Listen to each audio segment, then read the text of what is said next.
What if I told you that there's a waterway that can lift a 53,000-ton ship 26 meters above sea level using nothing but water and gravity?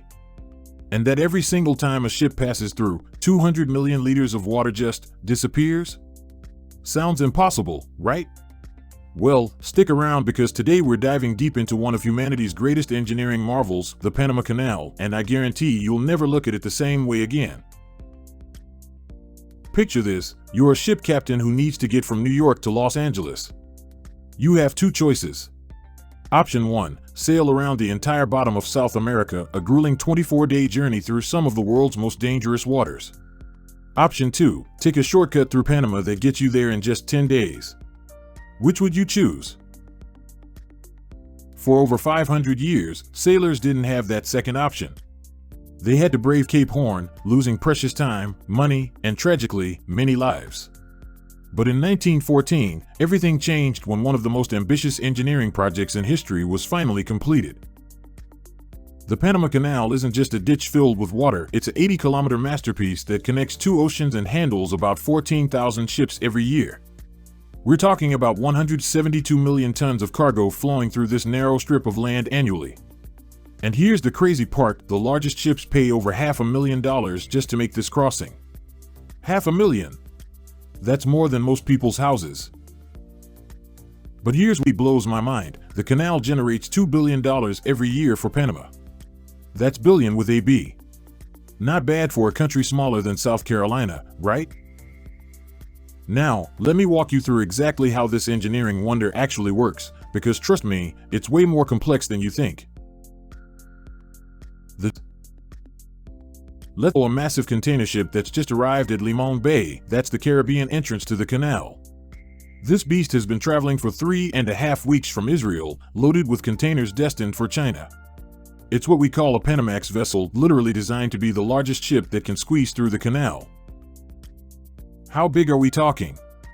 This ship is longer than the Titanic and weighs over 53,000 tons.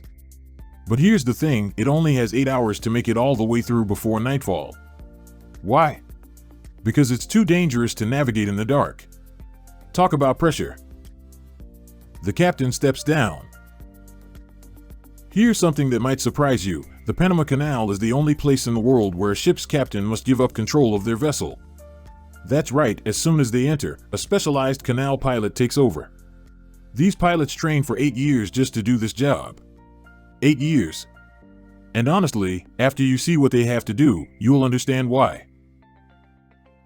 The first challenge: Gatun locks. After sailing 11 kilometers into the canal, our ship encounters its first major obstacle: the Gatun locks. Now, remember how I mentioned the ship needs to be lifted 26 meters above sea level? This is where that magic happens. The lock system is basically like a giant water elevator, but here's the scary part: the ship is 300 meters long, and the lock chamber is only 320 meters long. That's just 20 meters of wiggle room for a vessel the size of 3 football fields. One wrong move and you could damage either the ship or the lock itself, and if the lock breaks, the entire canal shuts down. But wait, it gets worse. The ship is 32 meters wide, and the chamber is only 33.5 meters wide. That leaves less than a meter of space on each side. We're talking about threading a needle with a skyscraper. The takeover. This is where things get really interesting. As soon as the ship enters the lock chamber, these specialized operators throw cables to secure it to what they call mules, but these aren't animals. They're 50-ton locomotives that run along both sides of the canal. Each one costs $2 million and can tow ships up to 100 times their own weight. These mules keep the ship perfectly centered as the chamber fills with water. And when I say fills, I mean it fills fast: 80 million liters in just 8 minutes. That's enough water to fill 32 Olympic swimming pools in the time it takes you to make a cup of coffee. The engineering marvel. Here's what's truly mind-blowing: this entire system runs on gravity. No pumps, no motors, just water flowing from Gatun Lake above. The lake acts like a giant battery, storing all the water needed to lift and lower ships. But here's the problem: every time a ship passes through, the canal loses 200 million liters of water. With up to 40 ships passing through daily, that's 7.5 billion liters of water just gone. Every single day. So how doesn't the lake dry up? Well, the engineers thought of that too. The Chagres River constantly refills the lake, and there's even a hydroelectric plant that generates all the power needed to run the canal operations. The most dangerous part.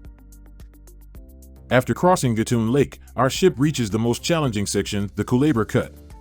This 13-kilometer stretch was carved straight through a mountain range using massive amounts of dynamite. We're talking about moving millions of tons of rock and constantly battling landslides. The scale of this project was insane. When they finally blasted through the Gamboa Dike, creating the crucial 18-meter breach, water from Gatun Lake rushed into the cut, connecting the Atlantic and Pacific Oceans for the first time in history. Imagine witnessing that moment. The final descent. As daylight fades, our ship approaches the final challenge, the Pedro Miguel and Miraflores locks. These work exactly like the Gatun locks, but in reverse. Instead of lifting the ship up, they lower it back down to sea level. The combination of gravity and precisely timed gates brings the ship down those same 26 meters, and after 8 hours of careful navigation, our container ship finally reaches the Pacific Ocean. The human cost. Now, I can't talk about the Panama Canal without mentioning the incredible human cost. The French tried to build this canal first in 1880, but they failed spectacularly. Landslides, torrential rains, and diseases like yellow fever and malaria killed over 20,000 workers. When the Americans took over, they came up with a brilliant solution. Instead of trying to dig through all those mountains, they decided to remove just part of them and flood the entire area with water. It was genius, but it still cost another 5,000 lives. Every time you see a ship pass through the Panama Canal, remember that 25,000 people died to make that journey possible. That's a sobering thought. Why this still matters today. Even though the Panama Canal is over 100 years old, it's more important than ever. In our globalized world, about 6% of all global trade passes through this narrow waterway. That smartphone in your pocket? Those shoes you're wearing? There's a good chance they traveled through Panama to reach you. The canal saves each ship about 20,000 kilometers of travel and 2 weeks of journey time. In a world where time is money, that's absolutely massive. So there you have it, the incredible story of how the Panama Canal works.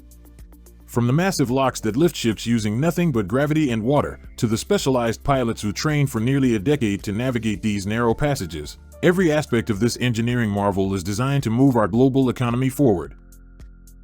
But here's what I want to know, what other engineering marvels would you like us to explore next? The Suez Canal? The Channel Tunnel? Maybe something completely different like how skyscrapers are built or how submarines work. Drop your suggestions in the comments below because your ideas literally shape what we cover next on How to Hub.